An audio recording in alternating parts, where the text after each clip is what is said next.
Hey there, friends, and welcome back to another 3-Minute Thoughts. My name is Derek, and in the next 3 minutes, we're going to take a look at Exodus chapters 33 through 35. We've just witnessed the Israelites saying they're going to follow God, but then turning around and forming a golden calf. There's a whole lot of imagery and symbolism wrapped up in the golden calf thing that we're really not going to have time to get into in our short time together. But the gist of the matter is they grew impatient with God, and they took matters into their own hands, creating a God they could see when God told them to trust in a God they could not see. That's kind of the story behind the story. So chapter 33, after the golden calf incident, God tells Moses that he will send an angel to lead the people to the promised land, but will not go with them personally because of their persistent rebellion. Grieved by this idea, the Israelites repent. They remove their ornaments as a sign of humility. Moses is going to pitch the tent of meeting outside the camp where he speaks with God face to face as a friend would talk to another friend. Desiring God's presence, Moses is boldly going to beg God to show his glory. God agrees to reveal his goodness, but declares that his full glory is too overwhelming for human sight.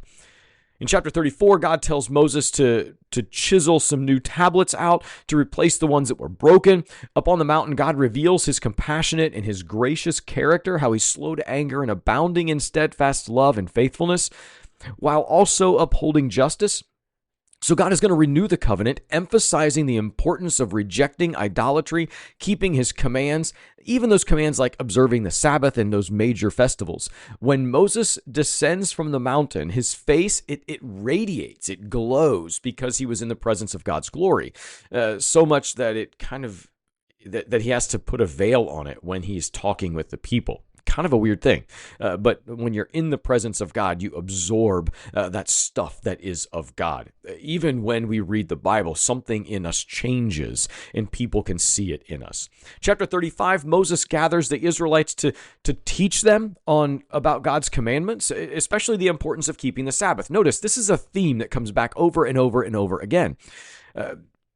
Moses is going to call for offerings to be able to build the tabernacle, urging those who have willing hearts to contribute both materials and skills. Our offerings are not just our dollars, definitely includes our dollars, but also our time and our energy, and even that relational capacity as we sit and nurture friendships with one another.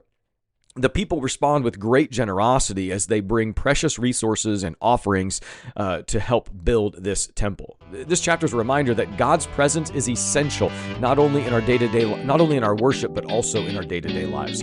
That's it for today. Be well, friends.